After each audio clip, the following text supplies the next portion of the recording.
Greetings once again, heroes. Duuz-Diz-Din back again with more My Hero Academia. Previously, Spinner and Present Mike battled it out over the soul of Kirigiri, or Shirakumo, depending on which side you're on, with Spinner managing to awaken Kurogiri, who then proceeded to port things all around, with Dabi making his way to his father, Endeavor, and Himiko Toga, now in the visage of Twice using his blood, making her way to Izuku Midoriya. Well, Hawk. No, we got to Hawks first. She went to Hawks. But that begs the question, what happened to Araka and Froppy? Weren't they dealing with Toga?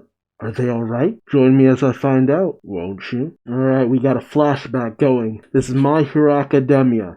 Number 375, Chaotic Confusion. Sounds like a Pokemon attack. You pick up on Okuto Island, Uraka and Asui versus Toga, as we see Toga managing to get behind Froppy, brandishing her knife. Uraka calls out to Froppy, as Uraka manages to slam right into Toga, pushing her knife to the side. Uraka thinks to herself, her trick for concealing her presence is basically a type of misdirection. Still, it must be a complex and nuanced move, so there's got to be a limit to how many attackers she can evade at once. Yeah, we see that there are several other heroes backing up Uraka as she chucks Toga into the water. Ochako thinks to herself, keep on her with a sensory hyper hero and a group of at least 4 who can back each other up. As Ochako calls out, Himiko Toga, get back here. While Gang Orca cries out to all the other heroes, this big guy doesn't have hyper regen, as he slams into the floating Nomu, unleashing his attack while other heroes, I guess, are attacking it as well. It's really hard to tell, there's a lot of chaos going on. Gang Orca calls out, the villain's numbers are thinning too. Pin down the near high end, and we've got this in the bag. Taking down these creeps while they're still on this island is our mission. Toga thinks to herself, the more people we lose on our side, the slimmer my chances of avoiding capture become.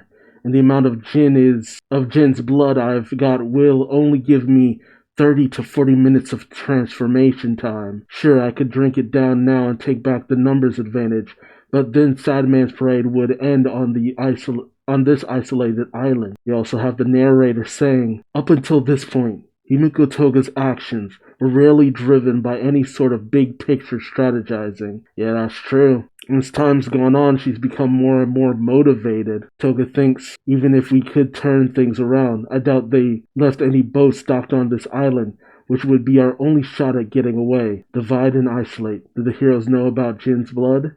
Either way, I'm helpless here. The way things are going, it's all over. In that case, I'll do what I meant to and bet on Spinner. Oh, okay, so she put her hopes in that Spinner getting his job done. The narration says, however, her rancor and recent coming to terms completely transformed into a full-fledged villain. Yeah, that was the thing. I was even watching the episode that recently aired, time of recording, of the anime, where she had that confrontation with Ochako. And I was even saying, it's just like, that was the moment where Ochako could have potentially turned Toga around. I've spoken with a lot of people about that being like, that was the moment where Toga could have potentially stopped being a villain. But because of everything that had happened and that confrontation with Uraka, it was like, it helped her to double down on this path. Ooh, but Sue is ready as she notices what Toga is doing, thinking to herself, there it is, some blood she had saved. All for ones, Shigaraki's, whose could it be? Better not wait around to find out. And Sue whips her tongue at the vial Toga was just about to down, breaking it. But Toga says to Sue, always so level-headed, Sue. That was a decoy filled with a chemical that attracts Nomu, courtesy of All for One. And the Nomu that Gang Orca was fighting immediately turns to Froppy and attacks her, slamming its spikes down around Sue as Uraka calls out to her. As Toga thinks to herself, I still can't afford to get sloppy. To make sure that Jin's parade gets to march without fail, I have to make an instant decision. And we see 2 Froppies battling it out as one of them drinks the blood. And the narration says, and then that rancor brought about a miracle as Sue transforms into Twice, starting the Sad Man's parade, just as Kurogiri arrives at the same time, and as Uraraka goes desperately to try to capture Toga, Kurogiri says, "Must save Shigaraki and his ally, Himiko Toga. What do you want to do?" And with the memory of what Hawks did to Twice, Toga says, "To slaughter the heroes, starting with Hawks. Send me out there, Kurogiri." As Uraraka sends out her cables to try to capture Toga, she shouts, "Get back here!" But Toga's clones manage to just slap away all of the cords. As Uraraka says, "We still haven't had our chat about romance." And Froppy thinks about Ochako. Well, Toga's eyes go wide. They narrow. Because it's obviously too late. As Toga says, "I wish we could have." We now pick up in present at the Gunga Mountain Villa ruins. As Hawks thinks to himself, now confronted, it's Toga. With Bubba Igawara's blood, she had some saved up. When I infiltrated the Liberation Army, I was sure to eliminate every last sample, even the traces after the battle. Was this Dabi's doing? But as Hawks goes in for the strike, Toga says, "Too late. Infinite double Sad Man's parade." As an army of Twice clones come flooding out onto the battlefield, much to the dismay of Hawk. Komori, in shock, says, "They're not giving us a second to breathe, Shroom." But then suddenly, at the last second through the portal, come Ochako and Sue, with Uraraka shouting to Toga, "I ain't losing sight of you. Not again!" As we see that at the last minute before the portal closes, Sue had flung Ochako through the portal and followed behind. As Froppy thinks to herself, "Ochako, the feelings you've locked up inside." I guess she's saying Ochako's ready to just let them all come raging out. But on this battlefield of absolute monsters, what's it gonna mean in the long run? We see Dabi, Endeavor, Ochako, all for one, Hawks. How's this gonna go down, man? So I'm not completely certain how all the fights are gonna go down. Hell, Froppy being on the scene, I feel is mostly just so that it's the combat abilities. Uraraka helps with a lot of evasion, and them combined just make a good tag team that they'll keep each other alive through whatever comes next. But I feel like Uraraka being there could potentially throw Toga off. Because, like she said, it's 30 minutes. A lot could happen in 30 minutes, but it's 30 minutes. This is Uraraka's last chance to try to get through to Toga. Throw her off, get her maybe to reconsider some things that she's done, turn away from the life of villainy.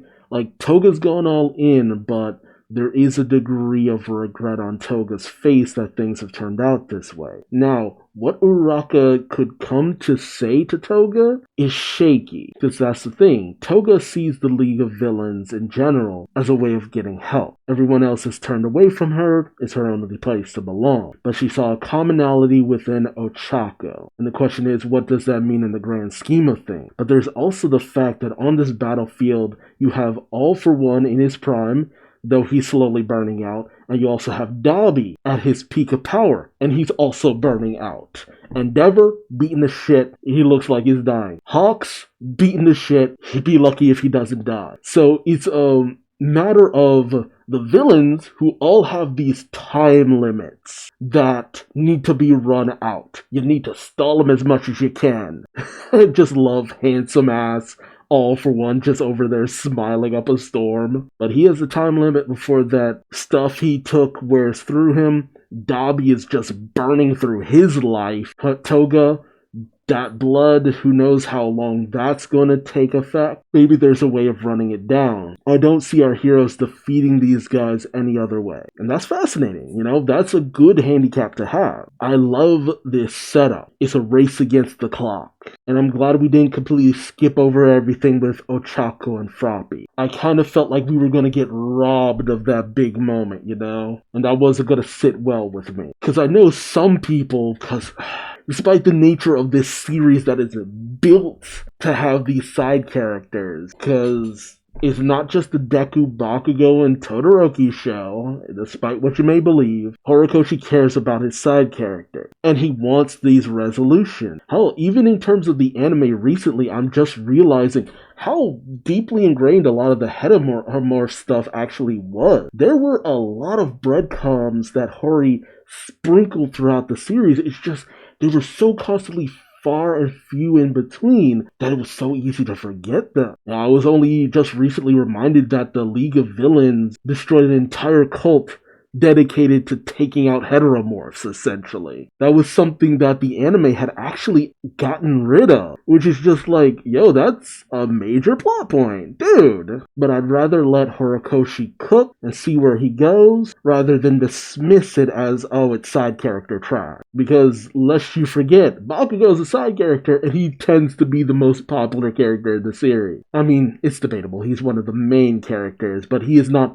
the main character. And while I get it, some people might not be invested in where things go with Uraraka, I am. I'm happy to see this. I'm happy to see resolution to this. I was happy with the stuff with Shoji, Koda, Present Mike, Toga. I was happy to have Jiro get some action. I'm still wondering if Tokoyami is gonna unleash the Shadow Beast again. Like, this is all stuff that's been in play for a long time. And if he was willing to just solidify the heteromorph situation, there's so many other things he's put in play that I'm like, okay, is this going to be addressed now that we're in the finale of things? Or will it just be left by the wayside? That's what ultimately decides if a lot of the side stuff was pointless, if it doesn't have payoff at any point. That's the thing. But hey, let me know your thoughts in the comment section below, but also remember to like, subscribe, bell, all that good YouTube stuff.